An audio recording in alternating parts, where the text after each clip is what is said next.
साथी सबका मैं हृदय से आभार व्यक्त करता हूँ। एक साथ इतना बड़े मीटिंग, इतने लोगों की उपस्थिति आज इस बात की गवाही दे रहा है कि सभी के लोगों ने कमर कस ली है चुनाव जिताने की बात। पिछली बार थोड़ा सभी लोग नहीं मान रहे थे, पता नहीं क्यों नाराज थे। बहुत कोशिश की थी हम लोगों ने, लेकिन इस बार देख रहा हूं कि थोड़ी सी मेहनत में फायदा और फल ज्यादा मिल रहा है। मुझे खुशी है कि आज कम से कम वो सभी लोग, जी बिल्कुल कह दूंगा, आप सभी लोगों का सहयोग समर्थन, ये सहयोग समर्थन केवल मुझे सांसद बनाने का सीमित नहीं रहेगा, बल्कि आपका ये सहयोग और समर्थन देश के संविधान को बनाने में अपना योगदान देने का काम करेगा, संविधान को बचाने। क्योंकि आज पूरा देश पूरे घरों में बच चुका है। एक लोग एक तरफ बोलोगे तो बाबा साहब के संविधान को खत्म करना चाहते हैं, मंडल आयोग से सिफारिश से निकले हुए अक्षर को खत्म करना चाहते हैं, समाज के जितने दबे कुचले शोषित पीड़ित हैं उनके साथ अन्याय करना चाहते हैं। दूसरी तरफ वो लोग हैं जो सबसे पहले बाबा साहब के संविधान की रक्षा करना चाहते हैं। जहां बाबा साहब के संविधान की रक्षा होगी वहीं मैं समझता हूं लोकतंत्र की भी रक्षा होगी, आरक्षण की भी रक्षा होगी, जाति जनगणना भी होगी, और जितनी जरूरी लोगों को सुविधाएं देने का है मामला, सारी सुविधाएं देने का काम समाजवादी पार्टी और रानी अखिलेश यादव जी और हमारा इंडिया गठबंधन करने का काम करेगा। साथियों मामूली बात नहीं है। देश के प्रधानमंत्री जी अपने को पिछड़ा कहके बहुत भाषण दिए हैं। मैं इस मंच के माध्यम से पूछना चाहता हूं, प्रधानमंत्री जी आपके कार्यकाल में 350 IAS लोग हुए हैं। सीधी भर्ती से प्रधानमंत्री जी बताएं पूरे देश को वो 350 में से कितने पिछड़े वर्ग के लोगों के हैं, कितने दलित हैं, कितने मुसलमान हैं, कितने आदिवासी हैं। और मैं सोचता हूं अगर सेवाओं में जो पिछड़े वर्ग में सबसे ज्यादा है तो आप ही लोग हो। आप लोग भी तक है सरकारी सेवाओं में दूसरा कोई नहीं। और बहुत वोट भी मिला है बीजेपी को, बहुत सपोर्ट भी दिया है आपके लोगों ने। आज बीजेपी से सवाल पूछने का समय है कि बताओ 350 IAS की भर्ती में से कितने IAS का आपने खुलाए हैं? कहीं कुछ नहीं किया है। पिछड़ों के साथ शोषण, अन्याय, अत्याचार, जाति जनगणना के मामले में जब बीजेपी विपक्ष में थी तो कहती थी हम जाति जनगणना कराएंगे। आज जब सरकार में है 10 सालों से तो कह रही कि हम जाति जनगणना नहीं कराएंगे। बताओ बीजेपी के ऐसे जो गुरु में काम है, जो चुनाव में जाते हैं तो लंबी लंबी बातें करते हैं, प्रधानमंत्री जी अपने को पिछड़ा साबित करने में कोई कसर नहीं करते हैं। लेकिन प्रधानमंत्री जी जो आपकी तरफ से लोगों का भला होना होता है तो आपकी प्राथमिकता में पिछड़े कहीं नहीं होते हैं।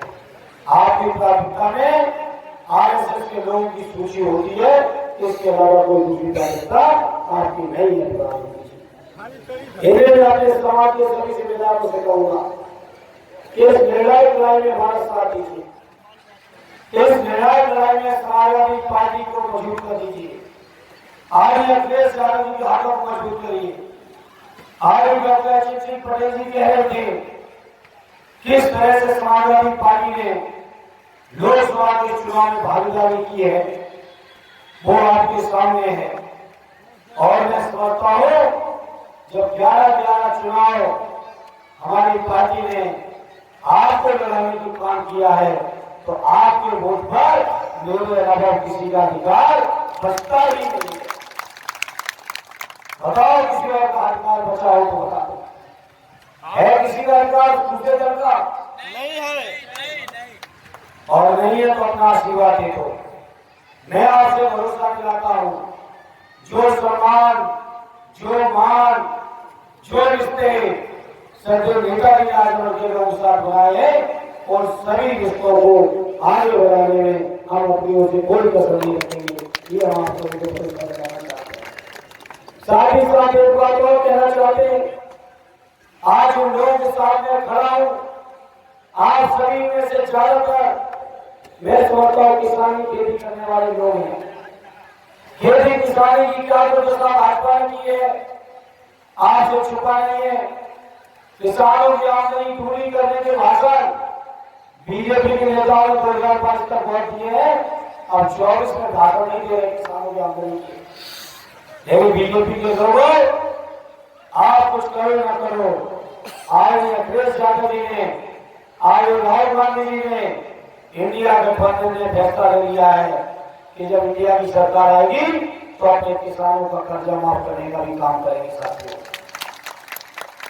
इंडिया गठबंधन ने फैसला ले लिया है, जो फसलों की लागत है उस लागत का 1.5 गुना समर्थन मूल्य दिलाने का कानून हमारी इंडिया गठबंधन की सरकार अपने किसान भाइयों के लिए करेगी। साथियों, इंडिया गठबंधन ने यह भी फैसला लिया है, ये जो अग्नि की योजना है, ये जो नौजवानों को मदद दिलाने वाली योजना है, इस योजना को पूरी तरह से हम लोग खत्म करने का काम करेंगे। साथियों, इंडिया गठबंधन का ये भी फैसला है, आने वाले 6 महीने के अंदर 30 लाख से ज्यादा नौजवानों को रोजगार केंद्रीय सरकार में देने का काम हमारे इंडिया गठबंधन करेगा। इन तमाम फैसलों के बीच महिलाएं, हमारी माताएं बहनें, उनके लिए 3,000 रुपए महीने उनके खाते में पेंशन के तौर पे देने का काम समाजवादी पार्टी करेगा।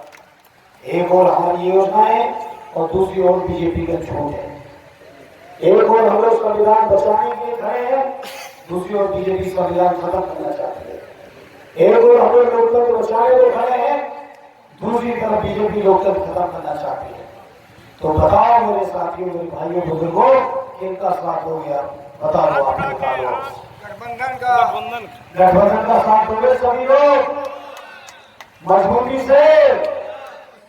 पिछली बार इतना अच्छा समर्थन हम जुटा ले जाते हैं तो शायद परिणाम कुछ और ही होते। पिछली बार जुटा नहीं पाए, अब इस बार जुटा लिए हैं तो मुझे एहसास हो रहा है कि अब सभी का परिणाम क्या होने जा रहा है। आगे अभय नारायण जी भी नाराज थे, अब हमें नहीं मालूम नाराज हमसे थे कि अपने रिश्तेदार से थे, लेकिन नाराज थे। इस बार हमसे भी मदद हो गया और रिश्तेदारों से भी मदद हो गया है। हालांकि विधायक जी ने मेरी टिकट होने से 2-3 दिन पहले फोन किया मुझे, सम्मान तो नहीं विधायक जी से पुराने विधायक जी के चुनाव में भी आया था 2012 के प्रचार में, तो मुझे विधायक जी फोन किए कि आप टिकट भी आपका हो रहा है और चुनावी आप जीत रहे हैं। अभी टिकट की आने की सूचना तो मेरे पास आई नहीं, कहे आई हो ना आई हो हमें नहीं मालूम, टिकट आप ही का है और आप ही जीत रहे हो।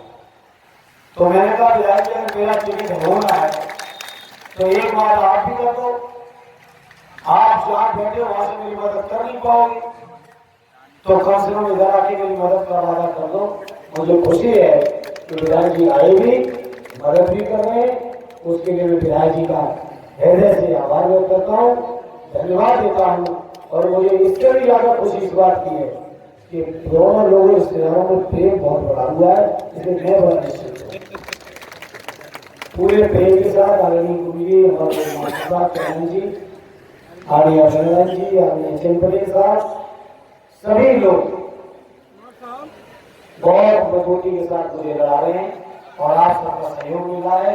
आर्य राम सिंह जी का मैं हृदय से आभार व्यक्त करता हूँ, धन्यवाद देता हूँ। उन्होंने जो स्वागत किया, इतनी बड़ी तादाद में लोगों को इकट्ठा किया, हम लोग विलंब से आए तब भी पूरा मैदान भरा था, उसके लिए मैं हृदय से उनको धन्यवाद देते हुए अपनी बात को विराम देता हूँ। जय हिंद जय भारत।